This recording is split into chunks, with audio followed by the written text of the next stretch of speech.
Hi, everybody. This is Eve Harrow, hostess of Rejuvenation on the Land of Israel Network.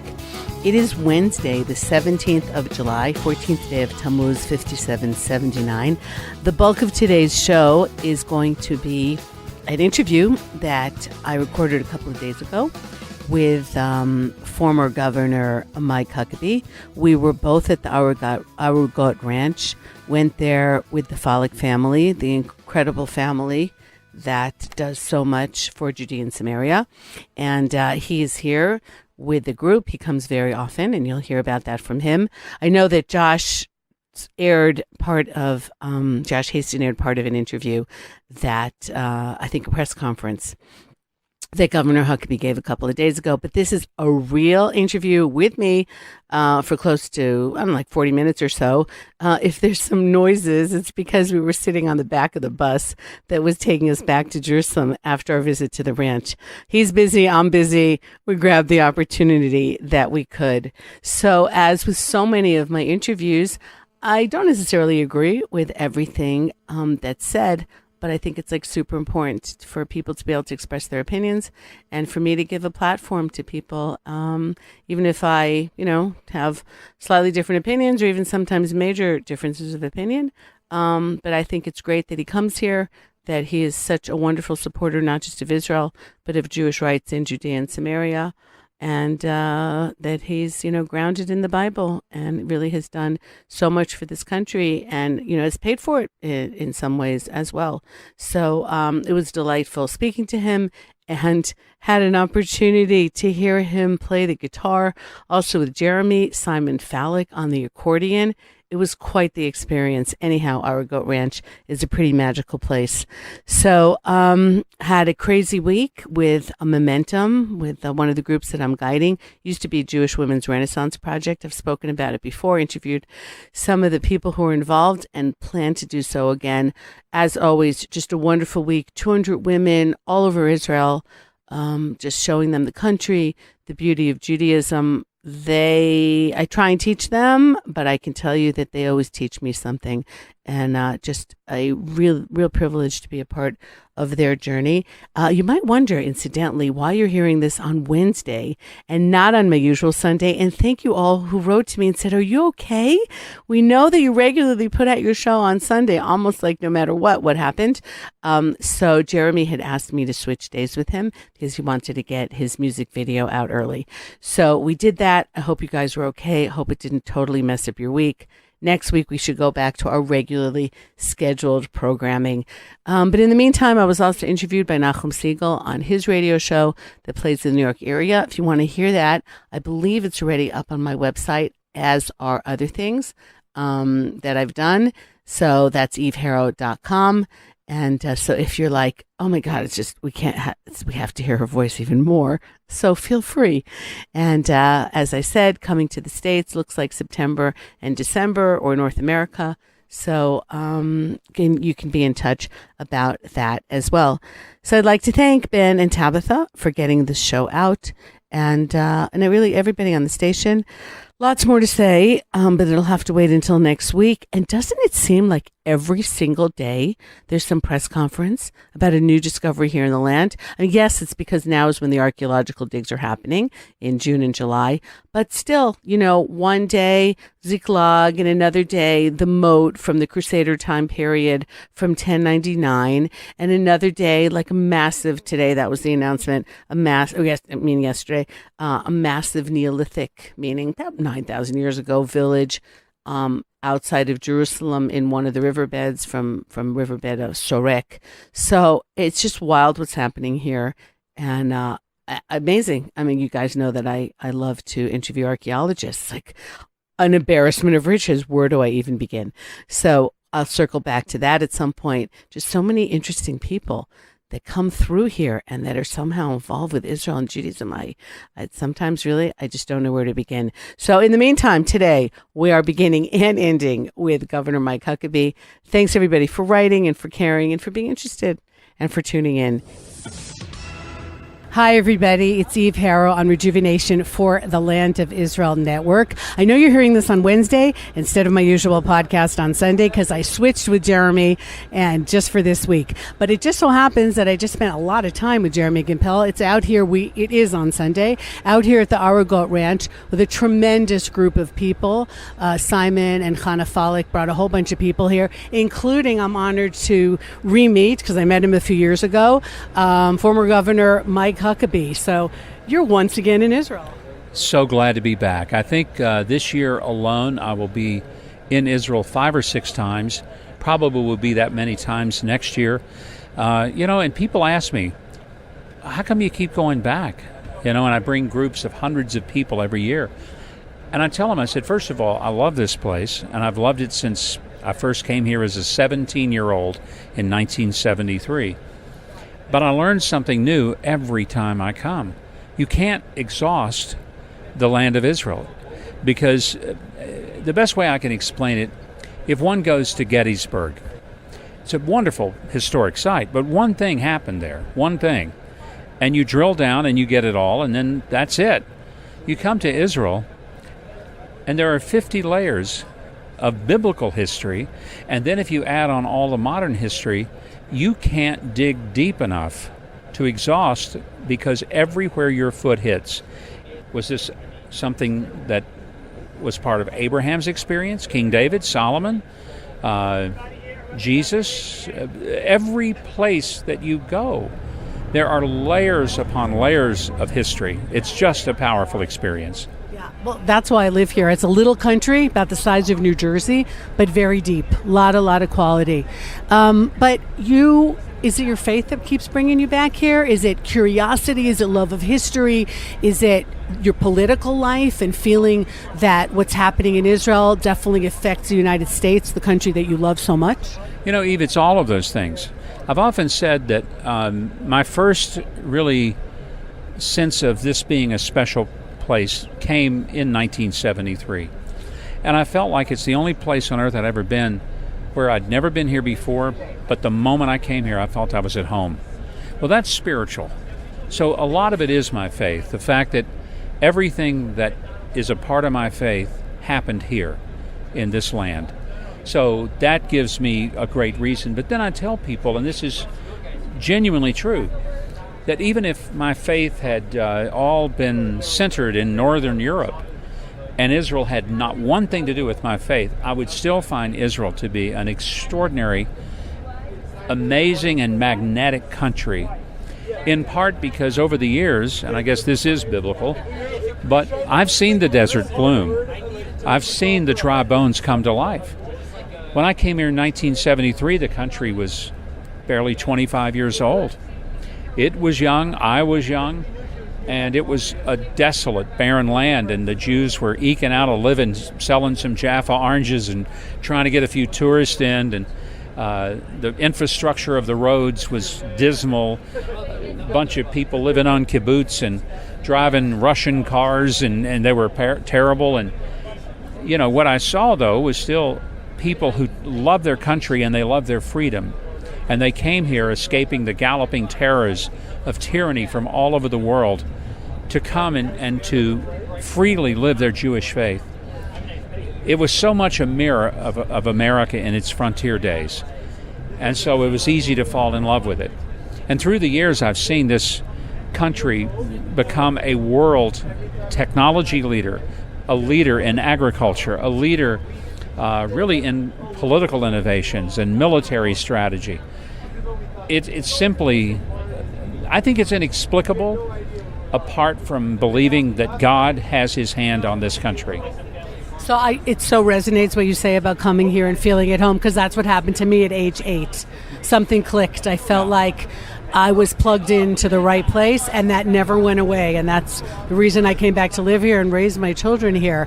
But what you just said is exactly what America was like at the beginning. People looking to find freedom. I think a lot of Americans have forgotten that, though, that America was built to find freedom, freedom of religion, freedom from tyranny, a place where people could work hard and reap the benefits of their own work, and see that all happened. And I worry. I sit here and I see what's happening in Israel, and I agree with you. It's like turbo. It's ridiculous. Like, I don't even think the prophets imagined how fast this was going to happen. Sometimes I think they're up there going like, wow, like we nailed it, woo. But then I worry about America. Can we get this back for the United States? I hope so, because I fear, as you do, that many of the younger people have no concept of our history.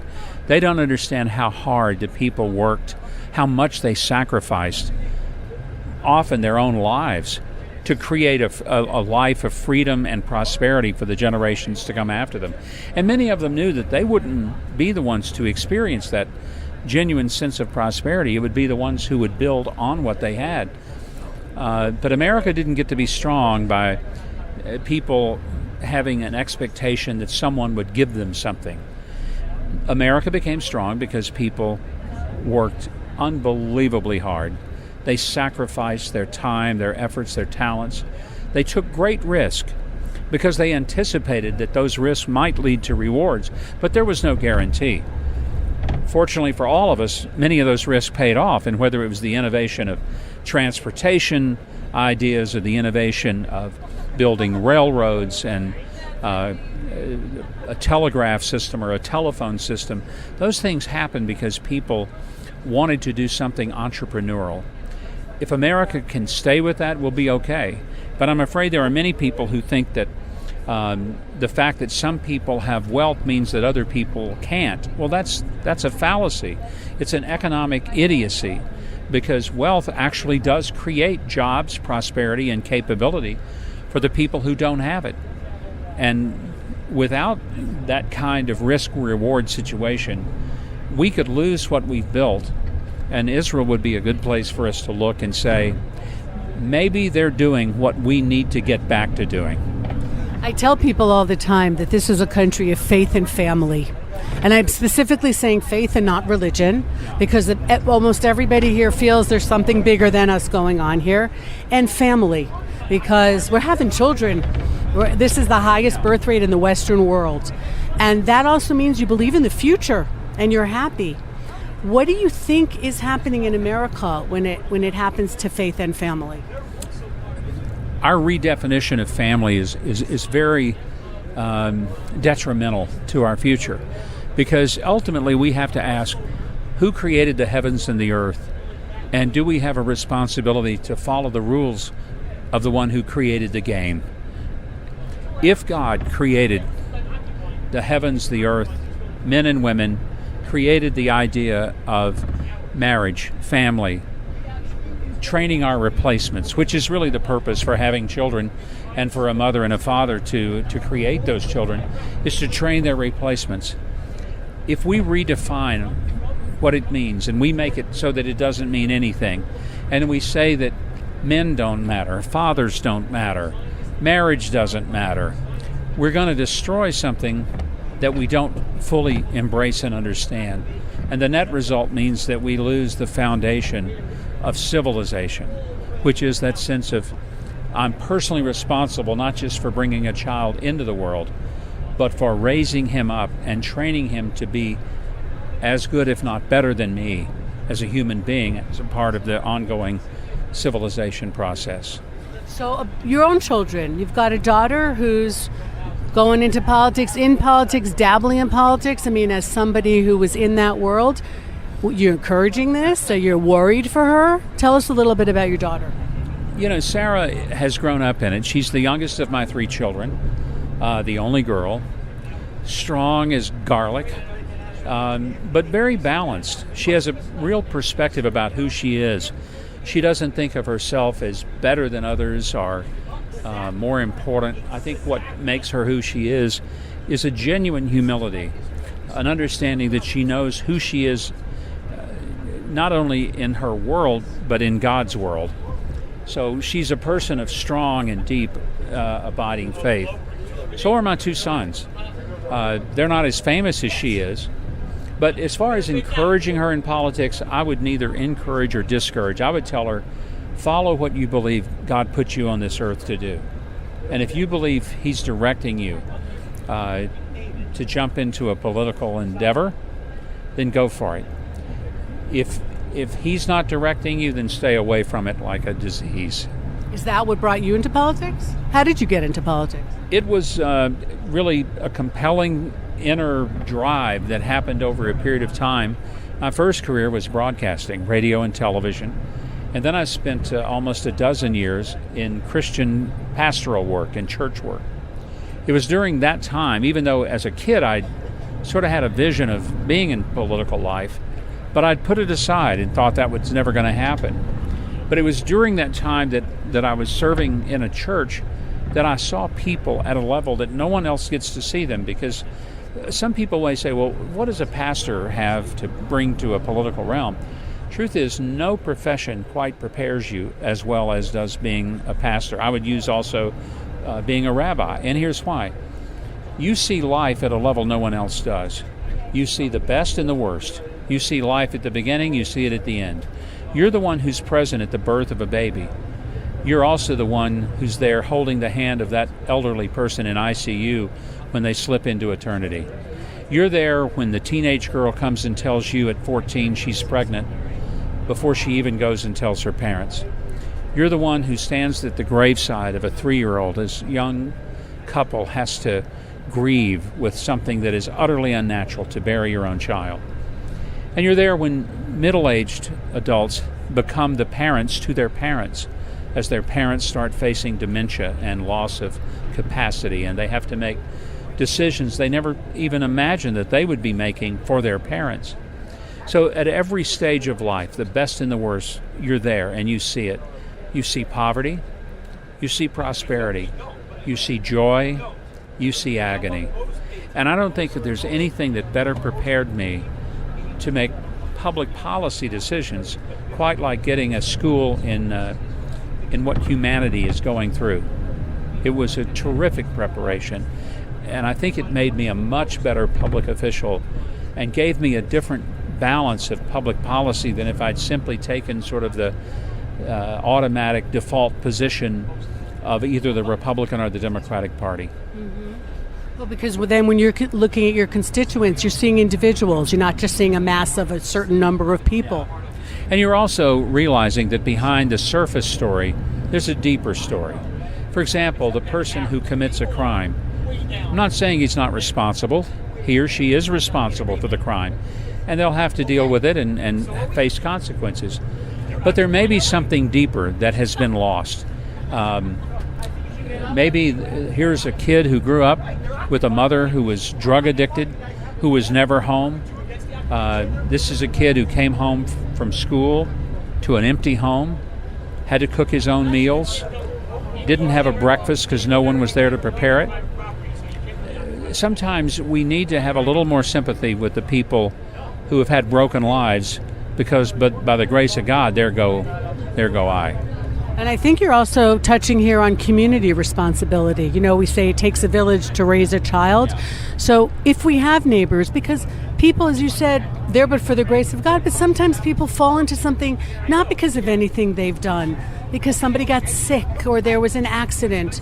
And what is our responsibility as their neighbors, as their friends, to get in there and not just say, oh, well, but say, we're going to pick them up. And I think that's something I would imagine that also attracts you to Israel, because we have a lot of that here. We have what we call a reshet, like a network here in Israel, to a great degree of caring about each other, even people that you don't necessarily know, and to pick them up. I think that's a great point, Eve. And I think if you look at Israel's history, this country that is not that old in its modern version, it's certainly old, going back to Abraham, but not that old in modern times. But the organic nature of the kibbutzim and its influence on Israel, it also gave Israel a real sense of community. People do feel that sense of, I am my brother's keeper. And if my neighbor has a need, then I have a responsibility to help meet it. That's something I believe that is critical in a developing and a growing and prospering civilization, where people don't think that they live in isolated silos unto themselves, but they are a part of a bigger fabric that makes up their country, their community, and all that is a part of them. And I think a great example of that is when you see, when I was a kid, even kids that didn't have fathers, they had Little League coaches, they had choir leaders, they had Sunday school teachers, or perhaps maybe in a yeshiva school if they were Jewish. But there were other male model figures that were able to give them a sense of what it is to be a man, and to show that level of personal responsibility. It seems like we're getting further and further away, where families are so disjointed. People don't belong to things. The civic clubs that used to be dominant in our local communities, the Rotary, the Kiwanis Club, things of that nature, they're slowly disappearing because people say, I don't have time for that. Fewer people are coaching youth teams. Now we are hiring people to do it. It used to all be voluntary. Scout troops used to all be voluntary. The scouting organization is beginning to dissipate. Its numbers are collapsing. Maybe there are a lot of reasons for that, but the net result is not a good one. And I do fear that we're losing something by losing that sense in which even people that were not saying, well, that's my son, I'm going to be a scout leader for him, they did it for some greater good rather than just for their own children. Meant to be a mentor. Not right now, the people that I see, a lot of Western kids follow, the heroes are going to be the sports, the athlete, or the rock star, or the movie star, who, you're not really seeing their real life. It's all Instagram, it's all fake stuff. And that's not something that you can really grab onto, that you can feel that's what you want to do and what's important. Unfortunately, a lot of children are growing up with little more than fantasies of what their role model should be. And if it's a movie star who plays an action figure, he's not really an action figure. Probably couldn't fight his way out of a wet paper bag. We're not seeing that sense of just growing up and observing adults living a life that we value and we'd like to grow up and emulate. There were people in my community when I was a kid growing up that I thought, wow, these are people that are caring about me, and why are they doing it? Nobody's paying them to. It had a huge influence on me because I wondered, why are they doing this? And I had to realize they did it because they really cared about me as a person. That had an impact upon me as a teenager. If they'd have been paid counselors or paid coaches, it would not have had near the impact, because I said, well, of course they're doing it. It's their job. They got to do it. But when people do things not because they have to, but because they want to, that speaks a world to a child. So what do you think could happen in the United States now to turn that back a little bit? I think it goes back to redirecting the priority of family, where people recognize that a family needs to sit down and have dinner together. Mm-hmm. They need to talk.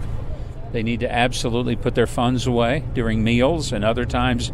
I go into a restaurant, I'll look, and there's a family sitting there at dinner, 4 people in the family perhaps, every one of them looking into their smartphone. They're not talking to each other. And if they need to say something, they'll text it to the person across the table. This is absurd. You know that you just described Friday night in a traditional Jewish family. You just described a Shabbat dinner. No, in the positive sense of, like in my house, 25 phones are put away, 25 hours of you're actually talking to each other. You're even reading books if you're not, but you're interacting with people without all that other noise. And the beauty of Shabbat, I think, is something that saves me every single week. And I think that that's a gift that Judaism can bestow. If people really understood what Sabbath was, they might understand more than ever the necessity. It's family night. It's just family night. I have been so blessed when I've been invited to Jewish homes on Shabbat and to experience that interaction with every person in the family, and the children having an assigned responsibility for the meal and for doing something in terms of even the observance of Shabbat. Mm-hmm. And here I am, an evangelical Christian, but it was very powerful to me. And I think the Christian community in America has made a huge mistake. We, at one time, believed at least in having, a day out of 7. And for most Christians it was Sunday. But stores were closed, and people didn't go places on Sunday other than to their extended families. They had a meal together. It was the biggest meal of the week on Sunday after they had gone to church. People didn't go to movies. They didn't go shopping. They didn't go play ball. They basically stayed home or did something as a family, whether it was to go to the lake or whatever it was. The complete breakdown of that, I think, has been very harmful. And as a evangelical, I think we have a lot to learn from our Jewish brothers and sisters, that the reason God gave that demand and our command for keeping the Sabbath, it wasn't just a religious exercise in, okay, we got to do this because he said. Everything God commands us to do has a practical value that even if we don't understand it at the moment, in time we will fully understand and embrace. God was pretty smart when he put this together. And it goes back to my point. Why don't we play by the rules of the one who made the game? He might have a better understanding of how it's to be played and how it is played unto a point of success than those of us who haven't been on this earth very long and really aren't as smart as we think we are. Do you ever get to go to Europe? Do you ever see what's happening in Europe? What are your thoughts about that? I'm there almost every year, sometimes more than once, and it's almost unrecognizable from what it was 25 years ago. What I'm about to say, I don't mean it to be offensive, and I hope people will not take it. I'm sure they will. Some will, because they want to be offended. But there is a Islamification of Europe that is taking place. And it's not that there's something inherently wrong with people who embrace Islam. That's a right people have. But it is a culture that is at the antithesis of Western civilization. I'll give a couple of examples. For one, the sense of the worth of women. It is something that is hardwired into us in Western civilization. Granted, it took us a while to get it right, and we're still developing in some areas. But as we advanced our own understanding of worth and value of the individual, we came to realize that women were definitely different, but of equal value and intrinsic worth. And that was a real dramatic improvement from so many cultures in which women are devalued, not allowed to participate in even such basic things as driving. But it goes deeper. I was going to give another example of what I'm speaking of. It goes to the heart of a sense of personal freedom, and within a strong Islamic culture, particularly the radicalization. There are many Muslims who don't embrace this at all. They're very westernized, which is, of course, an anathema to the more radical. But the radical ones really are tearing museums down and destroying antiquities because it may not somehow connect with the most strict Sharia law. Well, the danger of that is we lose our history. We lose our sense of who we have been. And I've often said that history is to a culture what memory is to the individual. And if an individual wakes up and can't remember who he is, where he lives, what his name is, he's utterly lost and is in a state of chaos. If a civilization doesn't know where it's come from, who it is, what made them who they are, and how did they get there, they're going to be very lost and confused. So the destruction of antiquities, whether it's going in and burning all the books, destroying the artifacts of history, as has been done in places like Iran and Lebanon, these are tragedies of immense proportion, because it's the destruction not of things, it's the destruction of our understanding of who we are in culture. You know, I tell that to people when I talk about the Bible, to them, not even in a religious sense. It's historical memory. As Jews, when we sit at a Passover Seder, I left Egypt. Okay, I'm connecting to my forefathers through the ages. We all experience this together, and that imprints on your DNA in such a way that you feel that you're connected to a whole lot of people because you went through the same thing. And I agree with you. When you destroy that, when you take that away from people, or you try and destroy someone else's because you feel that their history threatens yours, which is exactly what we see happening here. There's only one narrative that can be allowed to be out there. Then that is really, really very, very sad. And that's what we're seeing here in the Middle East. It's something that Israel's trying to fight against all the time. The things that we discover here, and I interview archaeologists all the time. I just had Scott Stripling on from Shiloh, who's and he's going to be back next week to present at a conference. Belongs to everybody. I mean, every time period, if it was Canaanites or Hittites or, the Byzantine period or the Second Temple period, we got to bring it out. We got to show it. We have to feel confident enough in who we are to be able to say, and this is the history. And I think archaeology is a great reminder that the history that we've lived, the history worth preserving, is a history that is knowable. Archaeology has been extraordinarily important, even in establishing Israel as a nation, because for those who said, well, there's really no genuine connection of the Jewish people to this land, there has never been, not once, an archaeological discovery that controverted Scripture. That is an incredible truth. I mean, the findings at the city of David, I was just there a few weeks ago, and what they have uncovered there, it's some of the most stunning and significant archaeological discoveries that, whether a person is Christian or Jew, it just, or even if a person is not a religious person, but they want to believe that there is something about our history that we can actually know, and it's not just myth or oral traditions. Archaeology helps to put that into rock and stone in a way that validates what we've been saying.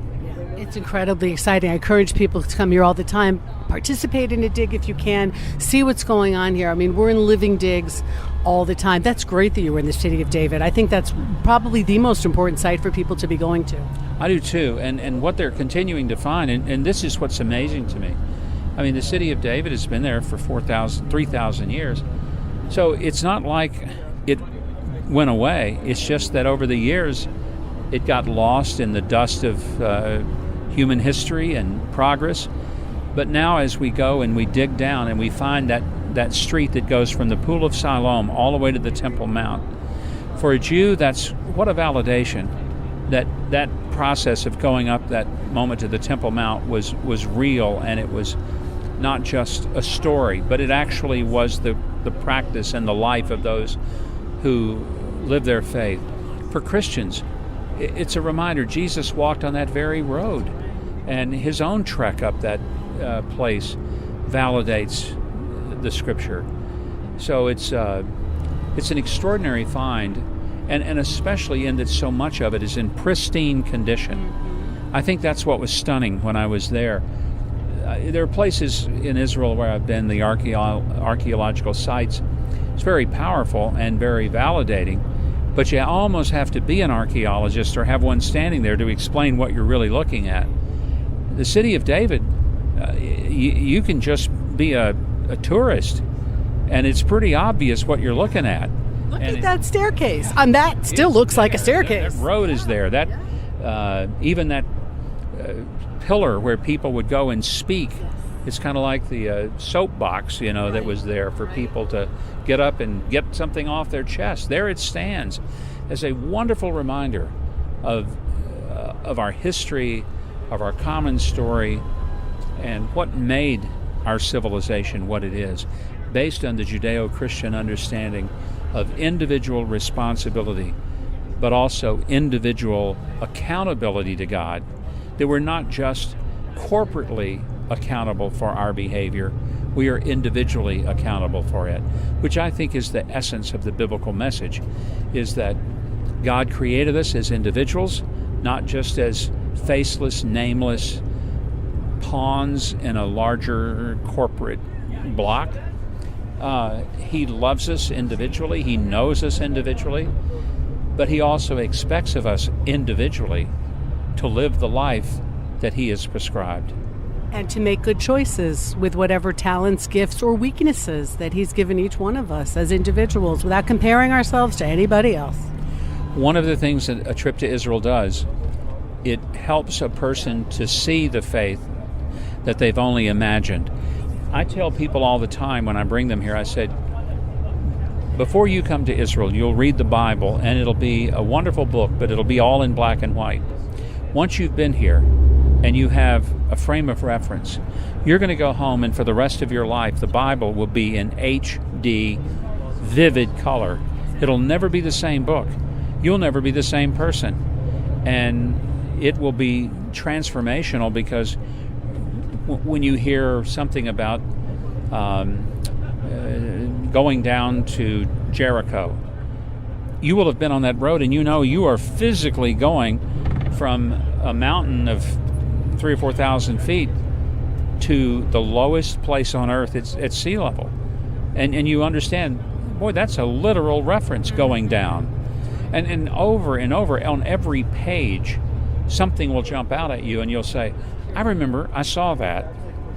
It'll be vivid. And I think that's one of the great reasons that every person who genuinely has a love for the Bible or a love for history, a trip to Israel is absolutely a must on the bucket list. Yeah, well, I'm definitely going to agree with you, especially people who live in young countries. And the United States is a young country. Very, yeah. I mean, like some of our houses here have plumbing that's older than the United States. I'm not even joking. And so piggyback on our history here. Live in a young country, but come to Israel and check in and plug in to your history that was here, that happened here. The people that were important to you from whatever religion that you were ascribed to were probably here at some point. And then you can channel that and make your history that much deeper from coming here. Well, one of the things I've said repeatedly, no nation on earth more mirrors the United States in its origin and in its experience as Israel does. We often talk about the special relationship we have with the UK, and we have a special relationship. But remind people, America was born out of a revolution to get away from the UK. At that time, we didn't want to be under the king's authority. We wanted individual freedom. And a lot of tea went into the Boston Bay. There was a lot of tea. And a lot of blood that went across the rest of the country in order to create this land that really can only be explained by God. There's no way that those guys in the time of 243 years ago declaring their independence from their mother country should have pulled that off. These were people who were ill-equipped to fight a war. They had muskets over their mantle, better suited for hunting varmints than taking on the best trained, the best equipped, the best dressed army in the history of the world, the British Army. Yet they had a cause, and they were willing to die for it. And that's what they had that the Brits didn't have. The colonists were fighting for their cause, the Brits were fighting for their king. And when it came right down to it, if the king won, they weren't going to be any better off. But the colonists knew that if they didn't win, they were all going to die. Maybe that's why the money says, "In God we trust." And it ought to. Israel is a country that, like the origins of the United States, was created by people who came here to escape tyranny. In many cases, literally, and I mean literally, to prevent the existential annihilation of the last living Jew on earth. And one reason that every American, that every Christian, should be adamant that Israel have its land protected and totally accepted is because the Holocaust would never have happened had there been a Jewish homeland, had there been an Israeli army. It never could have happened. But it happened because there were no people who made it their priority to protect and preserve the Jew. And so we kind of have, I believe, a global responsibility to never let the Holocaust happen again. And the one way that happens is to make sure that Israel is able to live in the land that it is its indigenous, historic, and biblical homeland. It's the only place the Jews have ever had a capital. Israel is the only place, the only people that have ever called Israel home have been the Jews. Others have maybe lived here, but they lived here as people passing through, or people who were here. The back end of another empire. Yeah, but it wasn't theirs. And I've often, when I take people here, I'll go through neighborhoods that are largely dominated by Palestinians, and then neighborhoods dominated by Israelis and Jews. And I'll say, what do you notice that's different? And it's very obvious. And again, without an attempt to be offensive, they'll say, well, in the Palestinian neighborhoods, things are dirty and nasty, and trash and debris just everywhere. And on even nice homes, there's just junk laying around. In the Jewish neighborhoods, everything is pristine and carefully manicured. And I said, well, if the Palestinians really believe this is their land, wouldn't they take better care of it? The adage is nobody washes a rent car because it's not yours. You don't care if the oil gets changed. You're going to turn it back in a week. It's not yours. You don't care that much. If it's yours, you care a lot about the appearance and the upkeep. I just come here as an American, and I make the casual observation. Some people really care about every piece of trash. They care deeply about the greenery, about trees and plants and not setting fires that decimate all that. And keeping sidewalks clean, and some people don't, which reflects ownership, which reflects a sense of this land is precious to me, and I will reach over and pick up somebody else's trash to keep it clean and to keep it neat. That says a lot. Interesting to hear your impressions as someone who visits a lot but doesn't live here, even on something as mundane as, putting a pot of flowers outside by your front door. But it is powerful. It's a great witness and testimony that my home has value to me, and I want to present the very best side of it that I can. And I want my children to play in a neighborhood that is clean and wholesome and free of broken glass and wrappers and trash. Because if they grow up and that's what they see, they'll think that their world really is just a place for them to dump the stuff they don't want. I believe if we understand this is God's world, He made it. I don't own anything. I'm simply temporarily a custodian of that which He has. I sort of say, my own sense of being a conservationist is that I follow the old Boy Scout rule: leave your campsite in as good or better shape than you found it. That's how we ought to look at it, because this earth is not mine, it's God's. He made it, He values it. I need to value it. So when sometimes people say, well, conservatives don't care enough about the environment. I care very much. I don't worship the environment. I worship the God who made the environment. And I believe He's given it to us for us to use, enjoy, to take the fruits of it, to live better lives, but never to destroy it, devalue it, and ultimately leave it so that it is not fit for the next generation to enjoy. And in a word, we got to clean up our mess. Whatever mess it is that we make in our lives, be it physical or emotional, be a grown-up and clean it up. And that's part of what we need to do, and set that example for our children, whether it's picking up the trash or if we get into some kind of relationship or situation that wasn't good, fix it and show that way. And the Israelis have a wonderful history. They're not appreciated enough for this. It doesn't matter who a person is in the Israeli justice system, whether you're the prime minister or a peasant living on the street. You're held to a legal standard, a rule of law.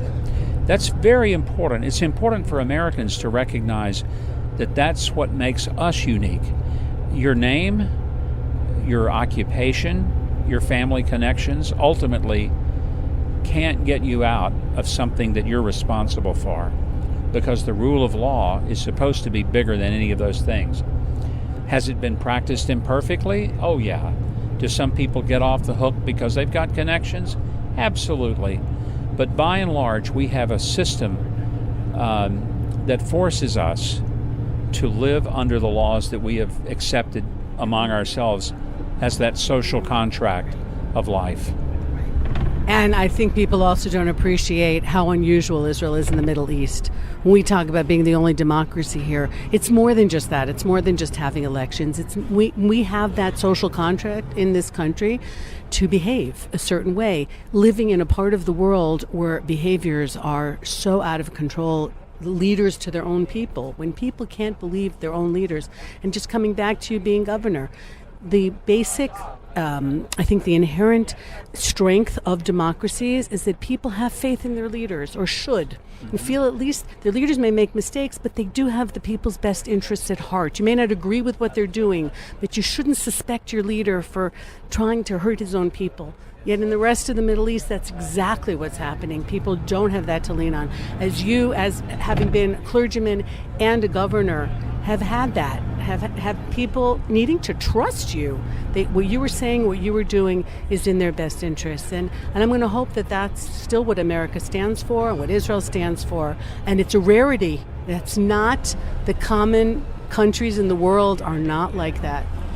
One of the most impressive moments I had in my many visits to Israel was when, during the Gaza War of 2014, I went to the southernmost air base where most of the raids were launched to defend Israel against the totally senseless attacks by the rockets and terrorist activities of Hamas.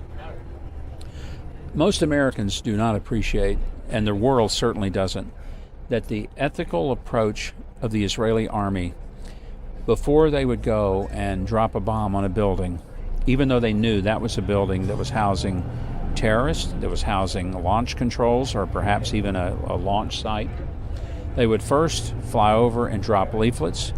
They would then send a text message to every phone in that area telling people, we're going to take action on this building, evacuate it, don't be in it. And then they would fly over and do what's called, knocking on the roof, which was to drop a non-lethal incendiary device on the roof to basically say, we're serious, this is the building, it's a target. Then they would watch as a drone flew overhead, and I watched the video. In real time, they would count the number of people that ran out of the building.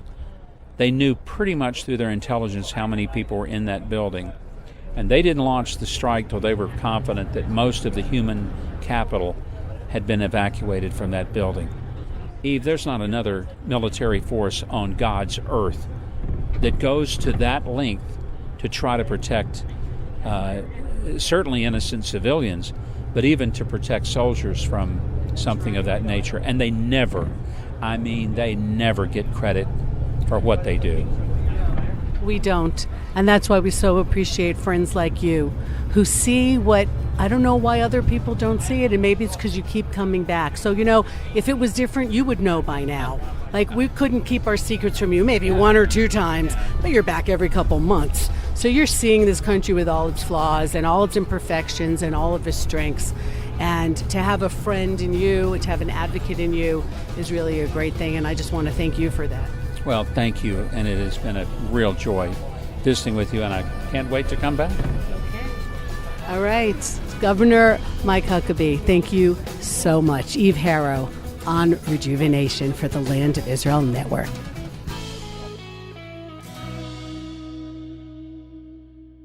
I have seen everything in the days of my vanity, says the wise of all kings. There's a righteous man who perishes in his righteousness, and there's a wicked man who lives long in his evil. Be not overly righteous, warned Solomon, and be not overly wise. Why should you bring desolation upon yourself? Well, I'm not worried that I'm overly righteous, and I certainly don't think I'm overly wise, but I am Rav Mike Feuer, and this is the Jewish Story. Join Rav Mike Feuer for the best Jewish history podcast, The Jewish Story.